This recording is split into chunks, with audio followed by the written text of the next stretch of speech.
Good evening, everybody. I'm Melissa Simpson. I'm the Adult Services Director here at Williamsburg Regional Library, and I'd like to thank all of you for coming out this evening to see Ashley Blooms, the author of Where I Can't Follow. This book is the 6th One Book, One Community that we have done here at Williamsburg Regional Library, and we're very excited to do it.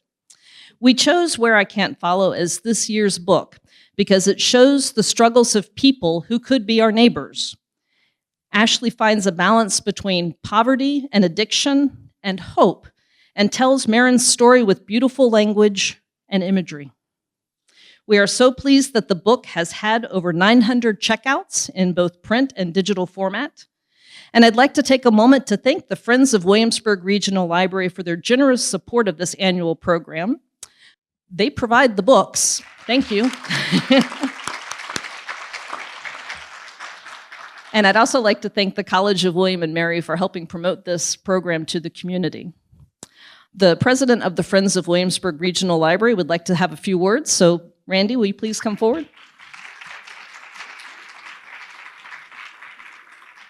Well, thanks. You don't need to applaud for me. If you're going to be applauding, you should be applauding for yourselves. So this is one of the many programs here at our library that the Friends help to sponsor. We do the One Book, One Community book every year. We do the Dewey Decibel concert series here that many of you probably enjoy, right? Have you been to the summer program for kids or grandkids or grandparents? You know, it's great. The summer reading program. We have kids that read 1,000 books before kindergarten. You know, a program we sponsor. Have you read it? Did you read 1,000 books before kindergarten? Right. Did you read 1,000 books last year? Anyway, so we have summer reading. We do all these programs for kids, and the adults started complaining they didn't get the prizes and the things. So now we're doing reading programs for adults and book clubs. You know, the Friends do a lot of programs that make our library incredibly special. But the Friends can't do diddly squat without you. It's your support, your generation, your generosity, your enthusiasm that make the Friends possible, that make this possible.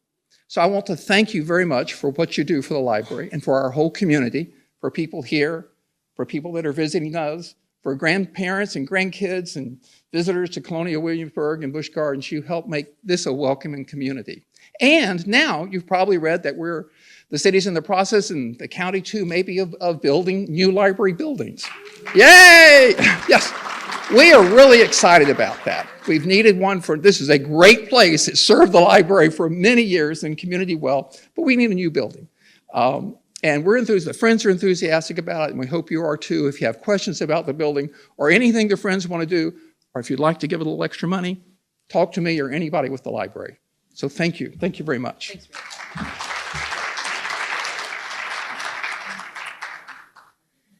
Let me tell you a little bit about Ashley Blooms.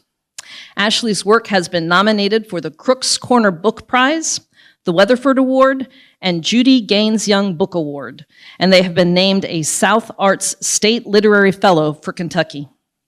Their fiction and nonfiction have appeared in the year's Best Dark Fantasy and Horror, Fantasy and Science Fiction, Strange Horizons, The Oxford American, Reactor, and elsewhere.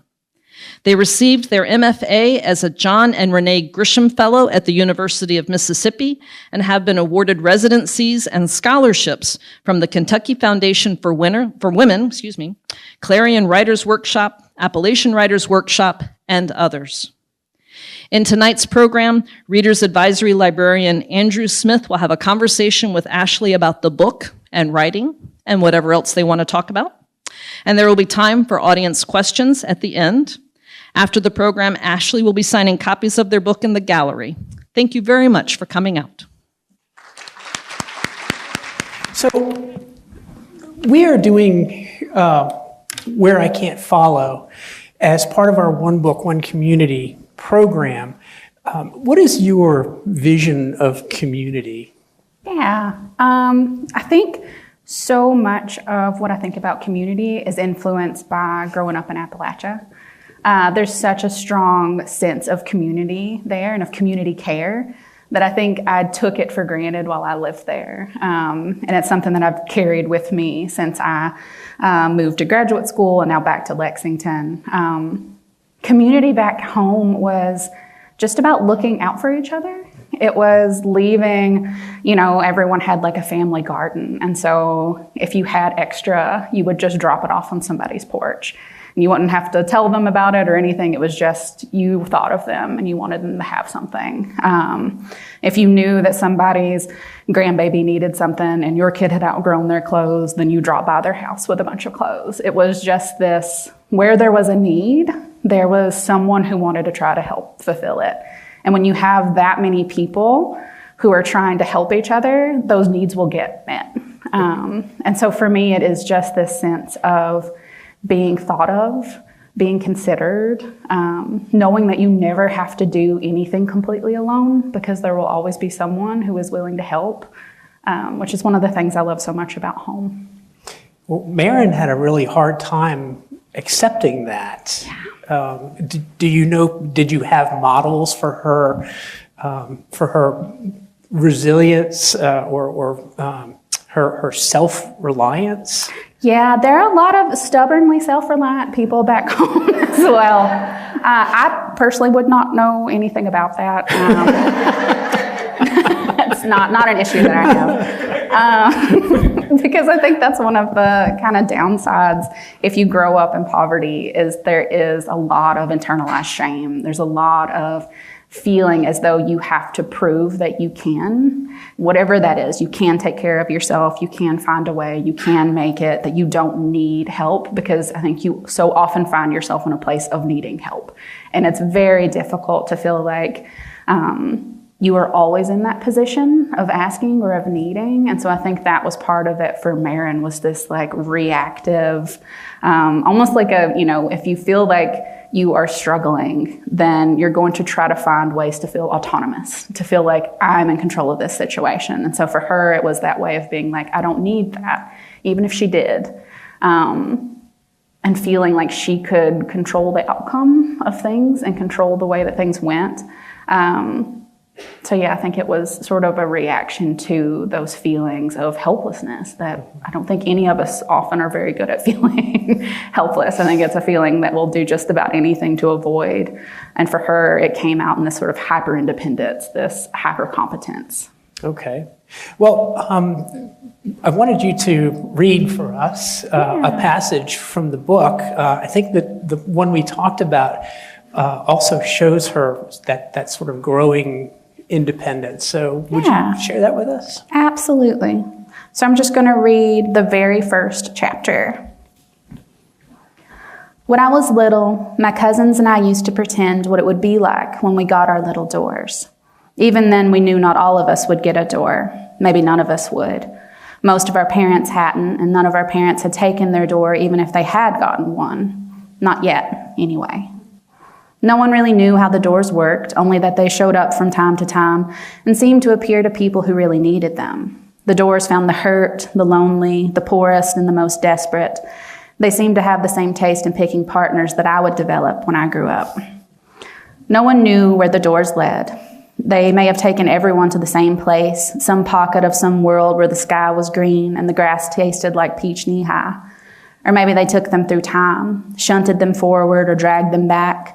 Maybe they were dream doors leading us to the place we wanted most. Some people claim the doors led to hell, of course, but those people claim most things were portals to hell. Talking during church service, smoking menthol cigarettes, wearing a thin t-shirt over a dark bra, or worse, not wearing a bra at all. The doors never looked the same either, and only the first one ever witnessed had been a little door at all. Everyone in Black Damp County knew the story. Elizabeth Baker, 1908. A door 3 inches high appeared on top of the piano she played at church. When she'd asked who had placed it there, no one else could see it, so Elizabeth pretended that she made a joke. Even then, she knew what happened to women who claimed to see things no one else saw.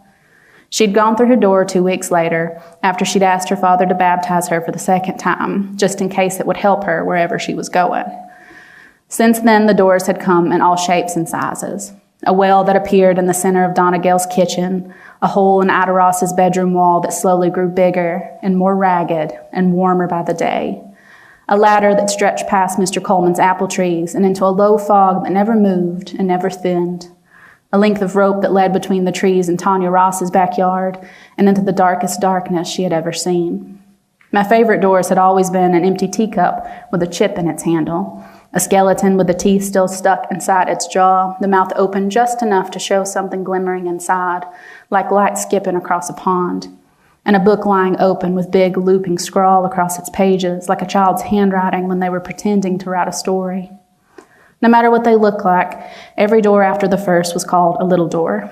Like many things in Black Damp, that would never change, no matter how little sense it made. The most important thing I'd ever learned about the doors was that they didn't go away on their own. This seemed the best part of all to me. Something that would never leave you, something guaranteed to stay. It seemed that doors had to be sent away by their owner, closed, really, once and for all. Though no one was entirely sure how this worked either. Some people said they simply closed their eyes and willed their door away, while others composed lengthy goodbyes. One woman claimed she danced with her door in the summer-long grass of her backyard and that the door had left her mid-twirl because it simply knew she could never walk through it. And while all these stories were lovely, they were also incredibly frustrating to anyone who wanted simple, solid answers. In that way, doors were a lot like love. No one could really tell you exactly what they were or how they worked, but everyone was sure you would understand if you were ever lucky enough to find one. But that summer when I was 9, for me and my cousins, our door was an old hollow core one that Uncle Tim had taken off an unused shed and set in concrete in the field behind Granny's house. The door's frame was old and soft with wet rot. It smelled like damp earth, and it gave beneath our fingers when we gripped it too hard. All that only added to its magic. The door was a frail thing, shooting up out of the ground beside the bloodroot and goldenrod, like they'd all grown there together. We let the door swing open and took turns running through it, shouting where we thought the door might take us. Dollywood, Wisconsin, the ocean. I'd shouted the last one and then jumped through, standing triumphant in the tall grass until I realized I didn't know how to swim. "I'm drowning," I'd cried, and fallen to the ground in a heap. The grass swayed above me, and my cousins ran around, delirious with heat and imagination. That's when I'd noticed my mother standing at the top of the hill watching us. Her arms were crossed over her chest, and she had a strange blue flower tucked into her hair. I wonder now if she'd already made up her mind and knew that in 2 months' time she would be gone, walking through her own door and into some other world, leaving me behind with no parents, no home, no explanation. I'd wanted a door more than anything back then, but after Mom left, I'd begun to doubt the doors. They seemed meaner once they'd taken her, little magic thieves who didn't care about daughters at all. Then I moved in with Granny, and she rarely talked about Mom or the doors. She had this way of ending things like weeding a garden. She'd snatch them up by the roots, pull hard, let go. But it wasn't that easy for me. I kept thinking that if the doors could lead anywhere, maybe my door could lead me back to Mom. They had taken her from me, and then they became the only chance I had of getting her back. So a part of me wondered, waited. But of all the ways I'd imagined I might get my door, and all the shapes I thought it might take, I never expected to find it the way that I did.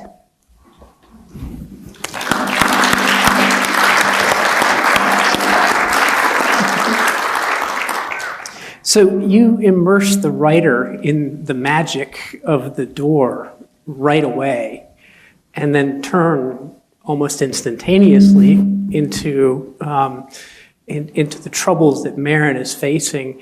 Was that a deliberate juxtaposition, or was that something that evolved as you were working? I think that showed up, this sort of opening section, in the very early drafts of the book, because I really like just telling things sometimes. I think, we have a lot of ideas, a lot of advice about writing and show versus tell, and, that scenic writing is superior. But sometimes you can just say the thing and trust that the reader will go with it. And so there was so much about the doors that I knew the people would be curious about.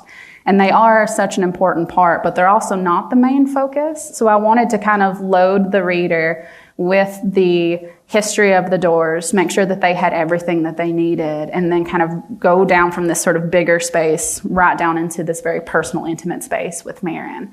So to kind of show what they had meant in general, and then bring you down into what it's going to mean and how this is going to affect this one very specific person. So you had said in an interview that that your first book, Every Bone a Prayer, that you had written by the seat of your pants, but that you had outlined Where I Can't Follow. How did that work for you? I mean, which one do you think worked better? And you're working on another book right now, right? Which one are you using now? Yeah. So yeah, Every Bone a Prayer was just, I called it in my head like lily pads. I would have these ideas of scenes or things that I wanted to get to, but the spaces in between were completely blank. And that's what I kind of had to fill in as I jumped between these spaces that I felt more sure of. And it was a way to write a book. It got it done. It's no longer my favorite way to write. When it came to Where I Can't Follow, necessity really encouraged me strongly to look into outlines, because I went from having all the time in the world with Every Bone a Prayer, because I was writing it in grad school and afterwards, to being under contract with a publisher who gave me a deadline. And it was, I think, 9 months I had to write Where I Can't Follow, which was a big jump from the 3 years it took me to write Every Bone a Prayer. Luckily, I had drafted a version of Where I Can't Follow. It was actually the first book I drafted in grad school. It was a very different book back then. It had 3 different character perspectives and was a huge, sprawling thing. But when we were talking about what the second book would be, I had grown a lot as a writer by then, and I was like, I think I know now what it needs. And the publisher really loved the idea. So we went with that one, and I got it done. And since then, I have worked more with outlines. It's been a kind of a love-hate relationship, because, you know, even when I do these meticulous plans and everything just seems, you know, so perfect and so concrete on the page, and then I start writing it and everything just goes straight out the window. It never matches up with what I think that it will be. And so I am currently working on my 3rd book, and I think I found, fingers crossed, I found a method that I really like. If you ask me this next year, I'll probably have abandoned this one as well. But right now I've started outlining, so I outline like the first act. And then I've drafted it. And then I went back to it because, of course, the outline had changed already in that first 10,000 words or so. And then I outlined the next part. And so I'm kind of going back and forth to allow for that expansion. That way I don't feel like I have lost this entire like 12-page outline, you know, that I've just like wasted that work. But instead it's kind of more of a conversation between what I think is going to happen and what actually happens. And that gives me a little more freedom. So I'm enjoying that right now. It's kind of a hybrid method. Okay. So when you were growing up, was there a storytelling tradition? Is this a natural extension of stories that you heard, told, wrote when you were young? Yeah, absolutely. I always say that, like, I grew up in a family of storytellers, although if you ask them that, they would probably not say the same thing about themselves. I don't think they saw themselves in that way, but they were incredible oral storytellers. Like, they were always, like, saying something. And so I got a lot of I think that's why I love writing dialogue, is because, like, it's so easy for me to close my eyes and hear my family talking and to hear, like, the back and forth of them. And that was like the sort of landscape, as much as growing up like in the mountains, was their voices and their stories. And so back home there was always this real emphasis on like place and history. So like, you know, when I was little, we would drive by like an abandoned building, and I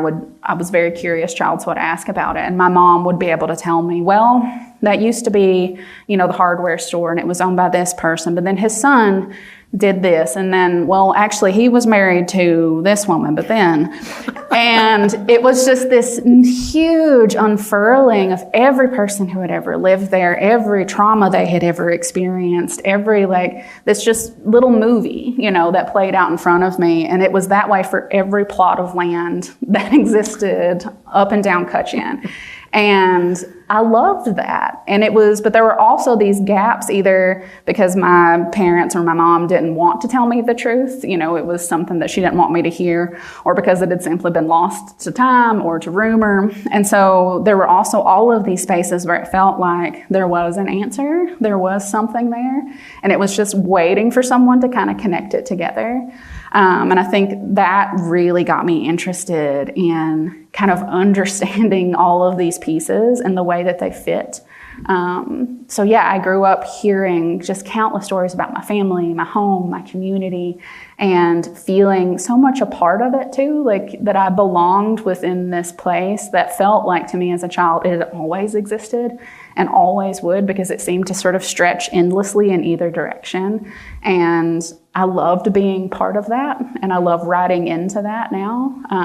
So yeah, I credit my mom and my granny and my aunts and uncles with inspiring me to kind of fill in the gaps that they left for me. Okay, that's a neat way of putting it, filling in the gaps. So you grew up in Cutchin, Kentucky, which is an unincorporated township in one of the most remote counties in Kentucky. How much of Black Damp grew out of Cutchin? Yeah, a lot of it did. Black Damp and Cutchin are very similar to one another. I also blended in parts of like Harlan and parts of Hazard, so other places that I kind of like smushed it all together.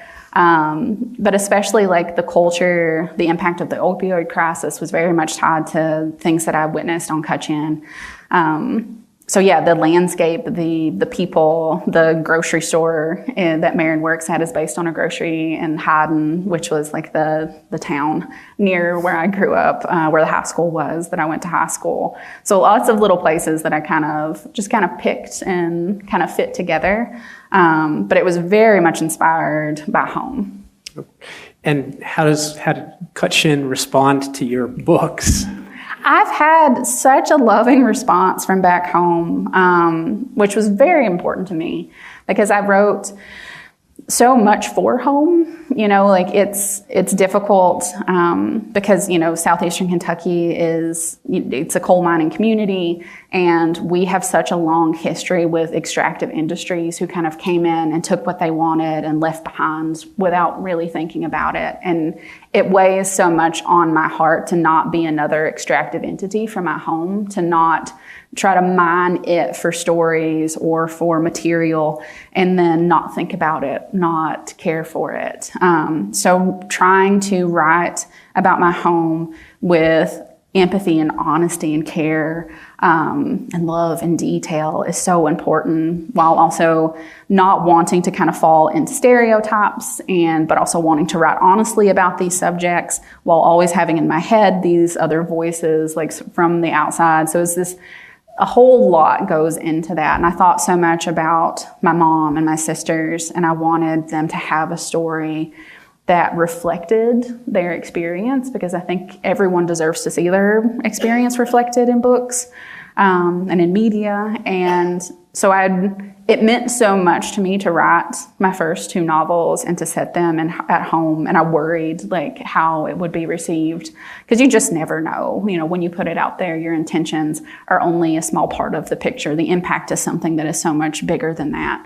But I received just so much love, so much support, so many like emails and messages. And I've gotten to do a lot of work with like high schools back home, which is really meaningful for me.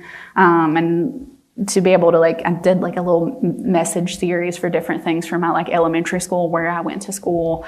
And like, those are the things that always mean so much, because it's like my work is so tied to that place. Mm-hmm. And so to know that it is being received there and being held there, and that, you know, it did what I hoped it would do, it makes it all worthwhile.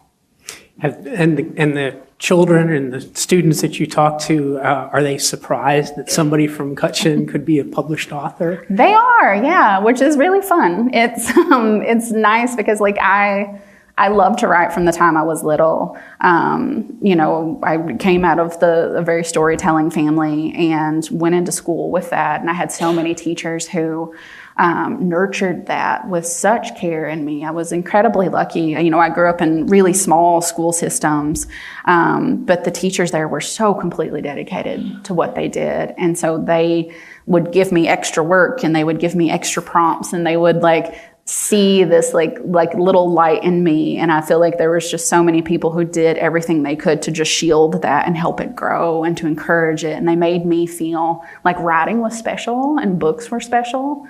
And they are, but they fed that so much in me, so that to be able to go back and talk to students and tell them like this, I sat in this room, like I was here, I was in this place. I know what you are going through. I know what you are facing.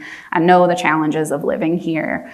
It means so much to be able to offer that and to show them that like because I think creative work is often less prioritized over work that is more stable, that's going to be able to put food on the table. Like I think back home, there are a lot of folks who see creativity as something that is like a luxury and not a necessity, because it's not a guaranteed way to provide for your family.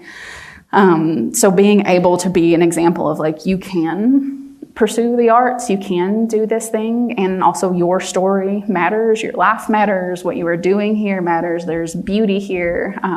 It feels really important and really affirming and hopeful for me. Like I always feel so buoyed in my spirits once I leave a classroom like that, knowing that I've been able to connect with kids who were in the same place that I was not that long ago. Well, thank heaven there are teachers who are there the whole time to encourage other kids and to welcome someone like you in to teach them as well. So we've got a few minutes for questions. Do we have any questions from the audience? Anybody have anything that they'd like to ask Ashley?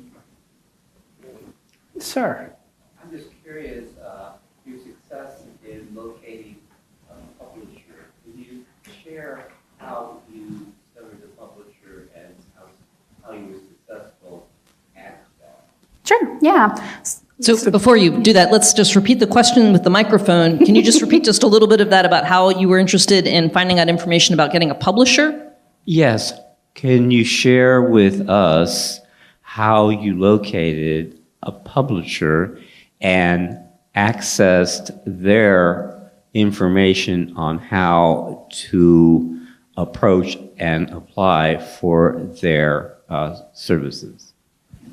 Yeah, so I went the traditional route, which is that, I completed a draft of Every Bone of Prayer, and I went on submission for agents first.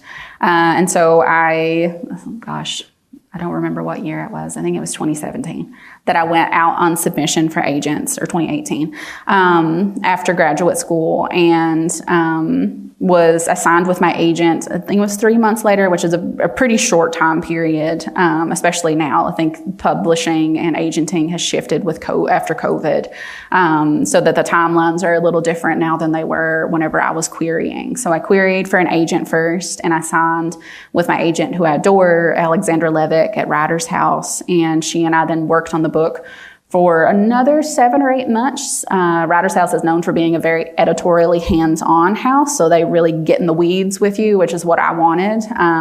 So we worked on the book together, and then she took it on submission to publishers. So she was the one who kind of handled that part of the process, sent the book out, and we got an offer. I think, again, it was like 3 months. There was like a strange little mirroring of the process for me, and I signed with Sourcebooks couple of months later, and then started that process. So that's sort of considered the traditional publishing route, which is where you have an agent who is sort of the mediator between you and publishing houses, versus like doing something like self-publishing or other versions of it. So I went that route because I knew that it was right for me and my goals as an artist. Thank you. Mm-hmm. Is there? Yes. Somebody over here.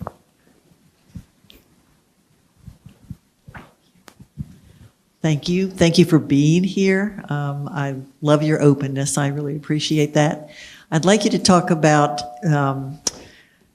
how you approached, or whether you had something specific in mind about the grandmother, the growing dementia, how you handled it in the book, and Marin's complexity with how to manage it, which is a pretty big problem.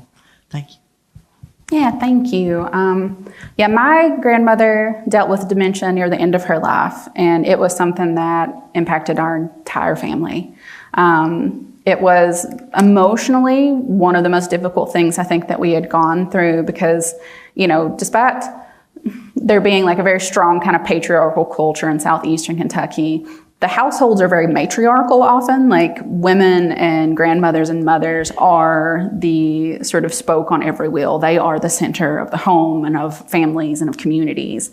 And that was my granny for us. She was the rock for everyone. And so seeing the decline with dementia and living in such a remote area and having such a difficult time accessing care, it was something that it was part of our everyday life for years. And so whenever I was working with Where I Can't Follow, it was something that I really wanted to write into, because it's something that it's not just my granny, but it happens a lot back home and a lot in the world. And it is, especially in rural areas or places where it's not as easy to access care, how are you going to look after this person, especially with dignity, with grace, to allow them dignity, especially a person like Marin's granny, who had been so strong and so instrumental in her life and so many other people's lives, who was used to being independent and not having to rely on other people. And that's a struggle for them constantly in the beginning. It's just Marin trying to even convince her granny to seek any kind of help at all,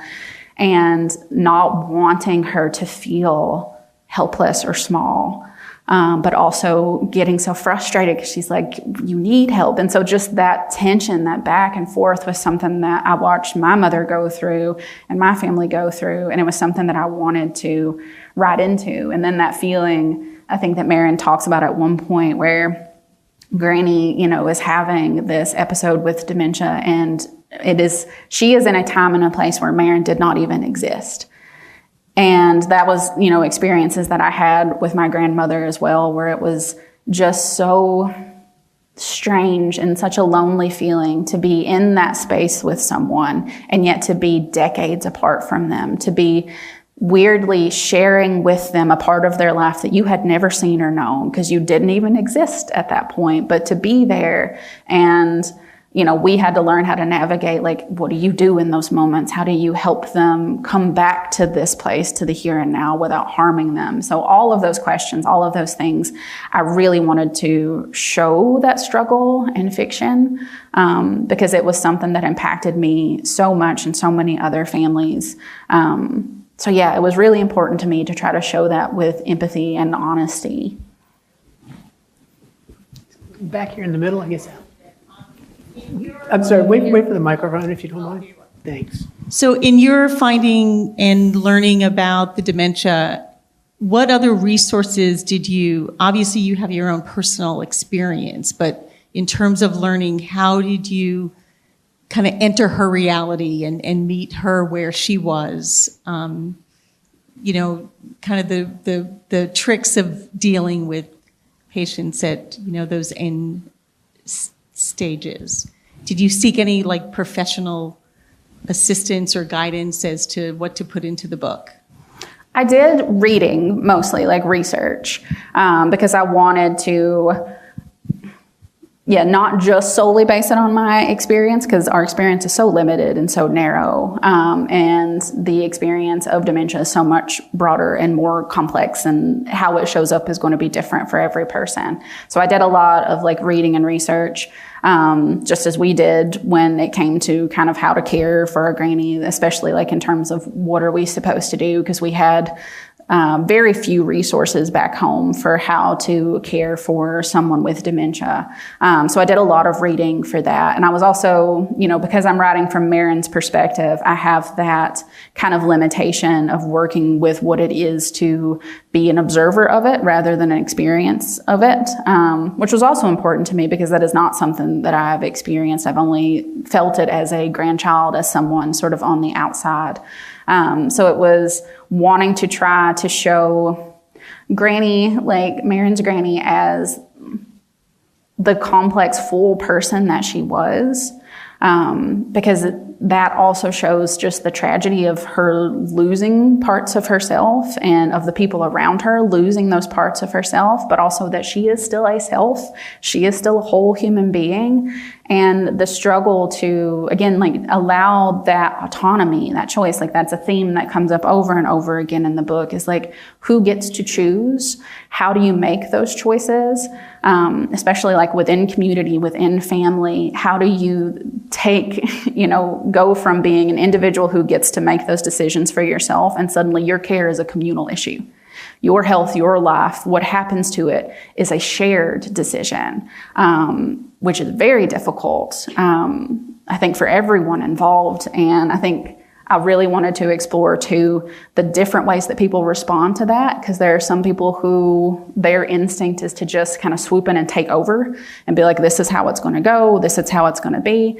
And then there are people who are trying to navigate it a little differently and make more room. And then, so it's just the messiness of it was something that I also wanted to try to portray honestly, because it's not as though, even with the most like loving, well-meaning families, it's so difficult to do it in a way that doesn't cause harm. It's so difficult to do it in a way that you can lay down at night and go to sleep and be like, oh, good, I handled that well, because you just don't ever know. I was trying to show as honestly as possible from as many different kind of angles of that, how people respond to it and how you kind of move through it as a family. Well, if I could interject, I'll come back to you, but you had very much the same situation with your character, Julie, saying that everybody was swooping in and taking control. And the discussion point has come up about your experience with people with addictions and how they affect your relation, how they affect other people's relationships with the person. Was that along the same lines? You were drawing on personal experience or reading or? Absolutely, okay. Yeah, definitely personal experience. I think thematically as well, like when there is like a theme or something that I'm trying to take up, and for this one it was so much autonomy choice. I like to look at that from as many different angles as possible. So looking at her granny and aging and dementia was one way to do it, but also looking at Julie and mental illness was another way to do it, because that is another place where people were navigating health and wellness becomes not just an individual thing, but it requires a community of support around it. And so you will have people like the Reverend who think that the way to do that is to take control, is to remove the choice from it and be like, I'm no better than you about your own life. And we see from Julie the problems that come up with that, because like I think any person would, she pushes back against that, not always in the best way. I think we also see Marin with Julie respond in ways that it's like, it's not ideal the way that Marin responds to Julie. It's out of love and care and fear more, I think, than anything. Fear that this person is going to be harmed. But fear can motivate us to overstep and to act in ways that instead of supporting the person to make their life what they want it to be, we can then act in a way that we're just trying to kind of close them off and protect them and shelter them. And also with addiction, with Marin's mom, you see it again. So those were like some of the forces that I wanted to kind of examine, the ways in which we will go from sort of loving people to policing them, when we will kind of feel the need to step in or overstep in order to take care of. And what is the line between taking care of someone and controlling them? What is the line between supporting someone and overwhelming them? And I really enjoy writing into spaces where there's no clear answer, and then showing the different ways that kind of show that the iterations of it as they show up, and how people are struggling to kind of navigate these areas where they are motivated by love, they're motivated by care, but it's not simple or easy to know how to love someone well, how to care for them well. Yes. We've actually had somebody back here. The concept of the doors, is that a real thing in your community, or was that just in your imagination? That was more just made up. It was. I love portal stories, like portal fantasies, so stories about doors that lead to places. And I knew I really, again, like working with that theme of like choice, I wanted to have a portal fantasy, which often is like you go through a door and you're in another world and you explore that other world. And for Where I Can't Follow, it was that we have no idea what's on the other side and it's never revealed, because the emphasis that I wanted to place on it was the decision to go through the door or not. So again, like to kind of, so take it and kind of tweak it to fit the material that I wanted to focus on and work with, which is something that I often do because I love so many speculative elements, but I like to kind of weave them into the story world and make them very specific to what it is that I'm trying to kind of work through as a writer.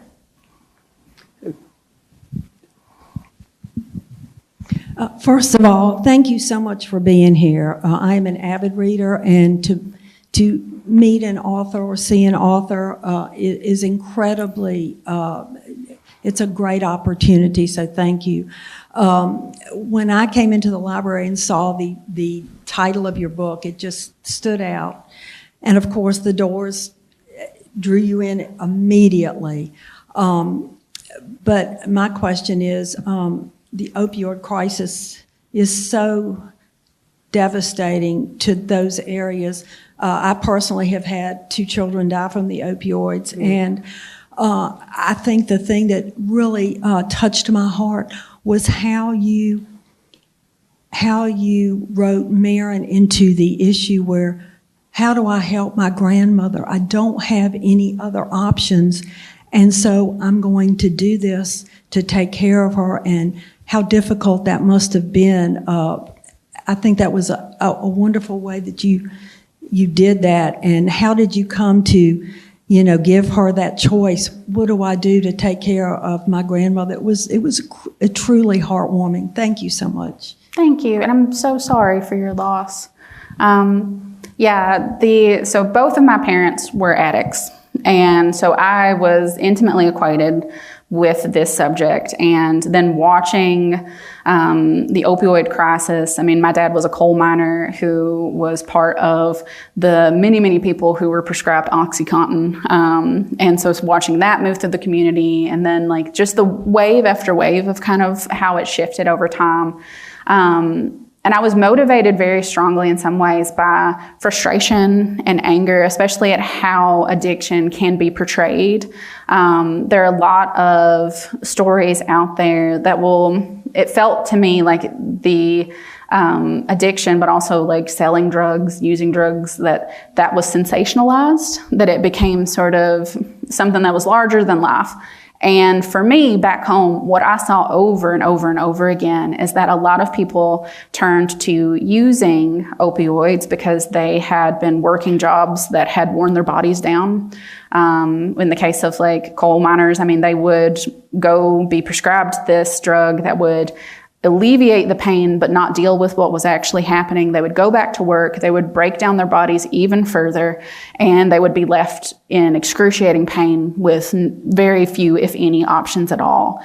The same thing with working all day on concrete floors or in factories. Your body is worn down. You have no choice but to keep working. You have to work. What do you do? And so many people back home turned to drugs as a way to treat their pain so that they could continue to work and provide for their families. And then I would see so many people who turned to selling drugs because it was a resource. They had pills, they had needs. That was the way to to fill that gap. It was that their grandbaby needed shoes for basketball. It was that their kids needed clothes for school. It was that their daughter, needed this. It was trying to meet needs. It was not some kind of like drug ring or sensationalized like story. It was just people with extremely limited resources trying to take care of themselves and each other. And that was a story that I wanted to tell because it was what I saw, and I did not see enough representation of that and how hard it was. And how the complicated it was, because there was also, they were selling pills within their own community where you saw the impact of it constantly, but you also understood what it was that was bringing people to that. So again, just the compounding of it over and over again and the heartache of that. I really wanted that story to be told. So yeah, that's why I think I focused on that, and given this to Marin, who is, I think, going against some of the stereotypes again of Marin is a smart, hardworking, sweet, community-oriented person, and she's selling pills. And those two things are not, those things happen. That overlap happens over and over again. So yeah, just really wanting to represent the story that I saw happening back home, and to do it with a lot of care and love and grace and not judgment or shame. It was just very important to me. Thank you.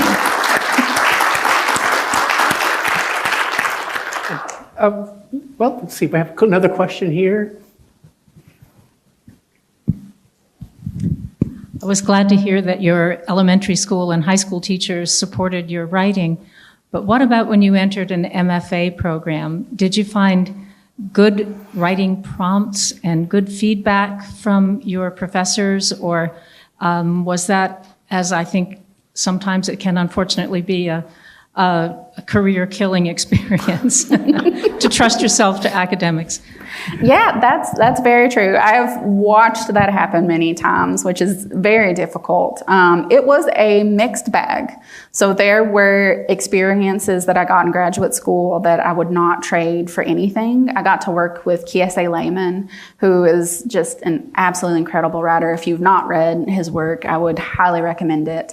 And that was like a life-changing experience for my trajectory as a writer, was being in workshop with him and getting his feedback and just listening to him and hearing him, which is one of the wonderful things you can get from an academic experience, is just exposure to people who have spent their lives thinking deeply and critically about something, which is just priceless.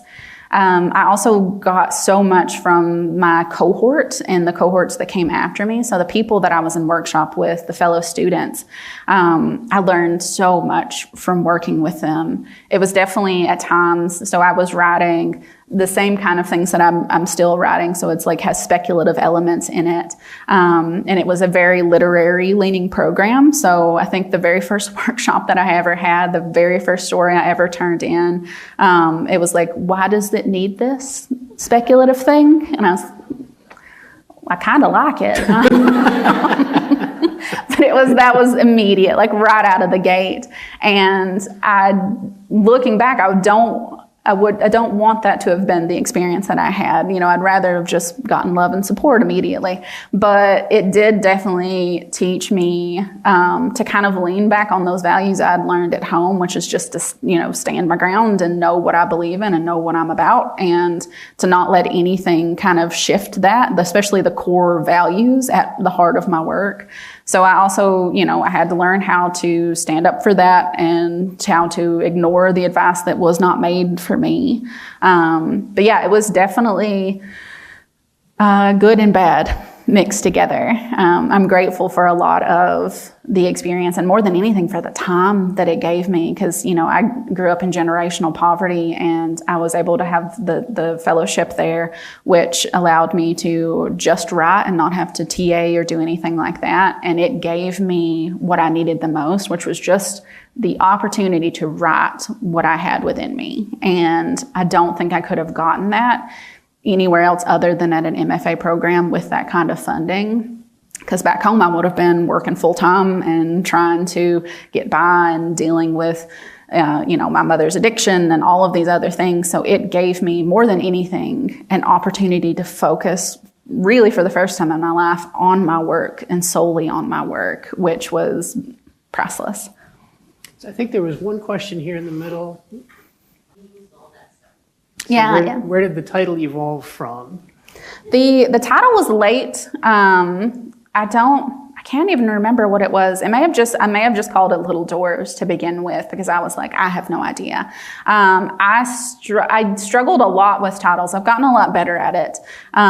They come to me a lot more easily now. I think it's just the practice of it. But we went back and forth with my publisher. They had suggested some titles. My agent and I came up with a list of titles. It was a lengthy discussion, kind of back and forth. It was definitely one of those things where when I landed on, because I came up with Where I Can't Follow, which was inspired by the line from Lord of the Rings where, Frodo is dying or seems to be dying, and Samwise says, don't go where I can't follow. And that was so much, I love that. And I rewatch those movies every year, and I cry so much that I have to break them up in order to watch them. I have to watch half at a time because they just are so moving for me. But also because that was a moment, like my partner and I have talked at length about how the relationship between Frodo and the ring is so much about addiction, and how the relationship between Sam and Frodo has so much of that kind of ingrained in it when you were trying to help but enable someone who is in that situation. And so I always really resonated with that line. And then just the idea of Where I Can't Follow beyond the doors, where, once you go, that's it, they close and no one knows what happens.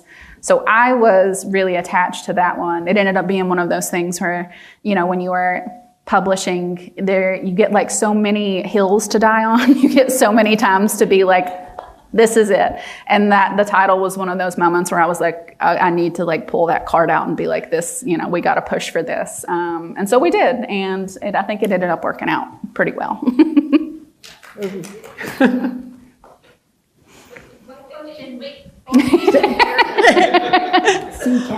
I loved your book. Thank you very much for writing it and sharing it with all of us. I know that many of us enjoyed it.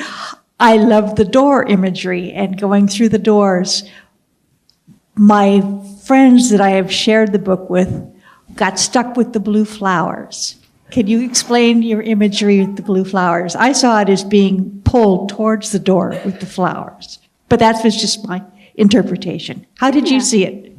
I loved the flowers. I loved them especially as an image. I think one of the things that I wanted to work with was like the doors are such an individual experience. Like the person for whom the door has shown up is the only person who sees it.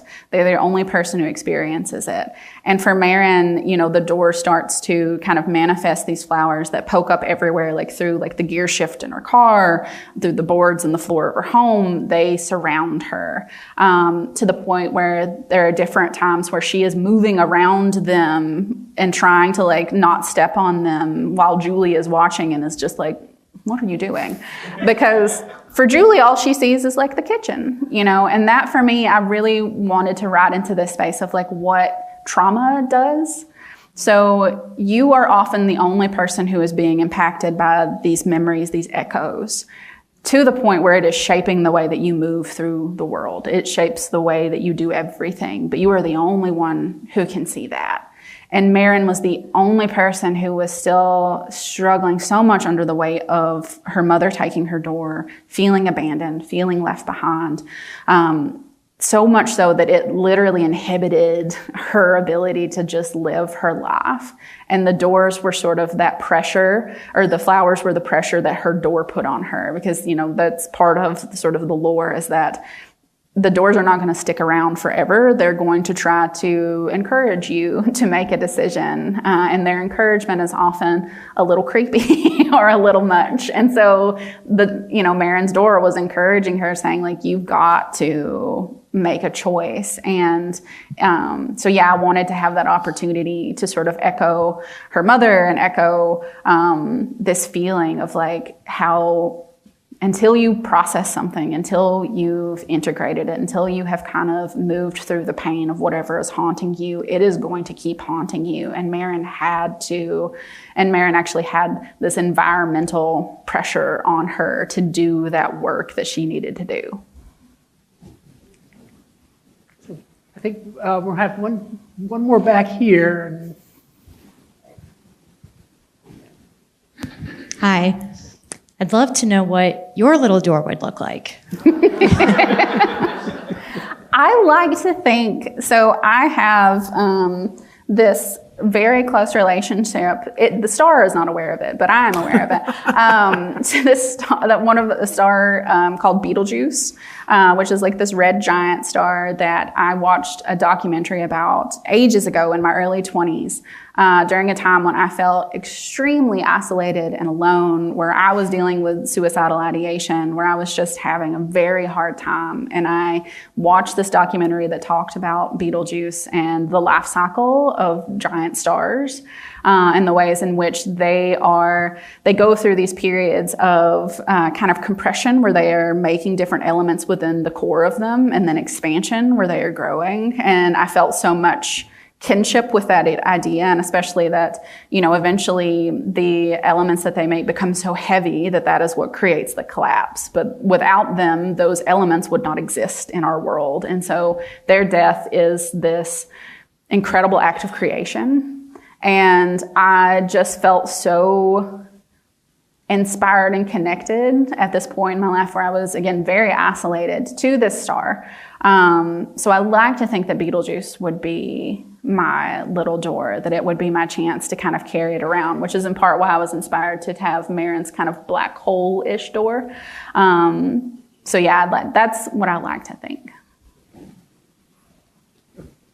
We still have lots more questions. I hate to cut you all off. Okay, yeah, ma'am, right here. I appreciate that you... Oh, hold on just a moment. Thank you. I want to thank you for normalizing the trauma of poverty and addiction. I think that so often the word trauma is thrown around, and we think of these sensational stories that hit the news and don't recognize enough, and certainly people in our government currently are not recognizing the amount of trauma that so many people in this country live with on a daily basis, that the lives in many of our communities are traumatic. That's the norm. It is not unusual.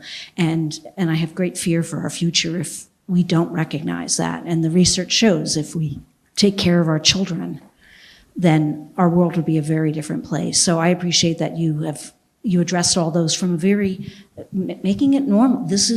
She didn't experience anything unique. Everybody in environments like that are going to experience that.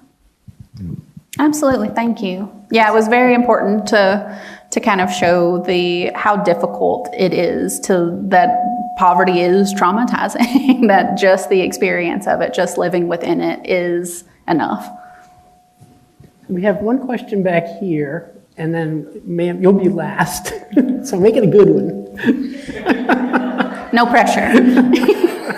You have so many rich images in this, the doors, the flowers, but one that really spoke to me was the fog, was Marin talking about the fog, talking to her in the fog.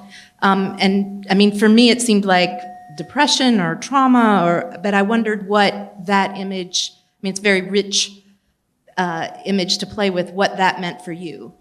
Yeah, it was definitely trying to get at, I clearly love to physicalize internal experiences, because that's one of the things that writing with speculative elements gives you a chance to do, and writing in worlds where you can kind of nudge the rules out a little bit is, the experience of trauma or mental illness, poverty, all of these things are so tangible in your life. But if you were to just look at someone going through it, you don't see many signs of that. And so the fog was another way, I think, for me to try through image to really get at that internal experience of Marin.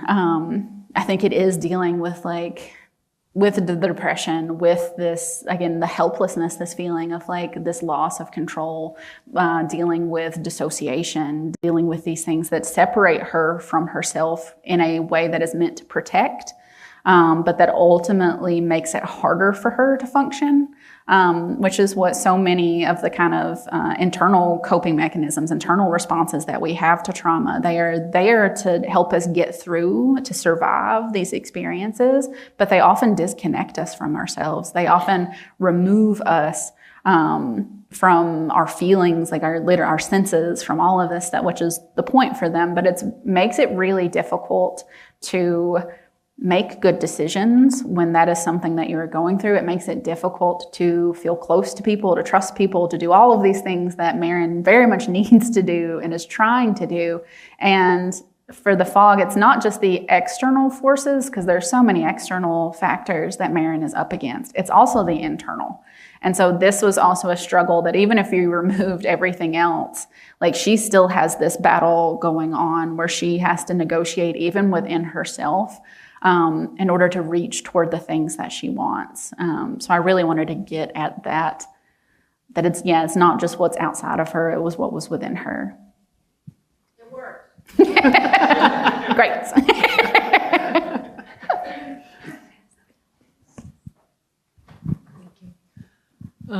Our friend who couldn't be here tonight asked us to ask you this question.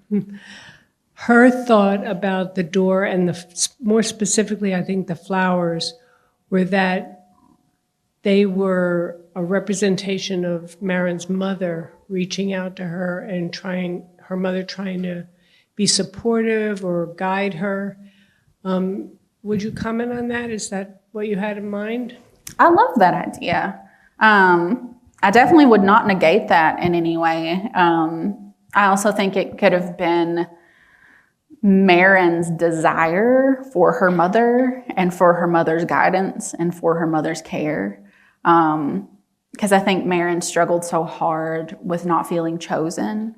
And if you are the child of an addict, then I think that is a feeling that you're very familiar with, and that's one of the things I wanted to get at with Marin's mother's relationship to the door, is that if you are the child of an addict and your parent is struggling with that, there's not really much that can compare to that addiction. The drive, the need, the pursuit of it is going to eclipse all else. And I think Marin felt that way when it came to the door. There was no way she could compare to this magical, otherworldly entity that promised everything, that promised to fix everything, to solve everything, to give everything, when she is a child who is nothing but a need, who needs a mom, needs a parent, needs help. And so I wanted, to get at that feeling of not being able to compare it all to the thing that your parent wants the most. And Marin wanted so badly to be chosen over addiction, to be chosen over the door, to be chosen at all, especially by her mother. So I also think the flowers can be that way of that need being met, even if it's only by Marin or Marin's door, even if it's only just that, how powerful that desire was of hers to feel some type of connection with her parent that she lost. I love the idea that it would be her mom reaching out to her, because I do believe that her mom loved her deeply. Her mom was a very flawed person, but she loved Marin and wanted Marin to be happy. And I think if she had in any way the ability to send Marin a sign, especially a sign that she loved her, but that Marin didn't have to do the same thing that she did, she didn't have to make the same choices, she would have done it in a heartbeat. It's a wonderful image. Thank you. Thank you all for coming.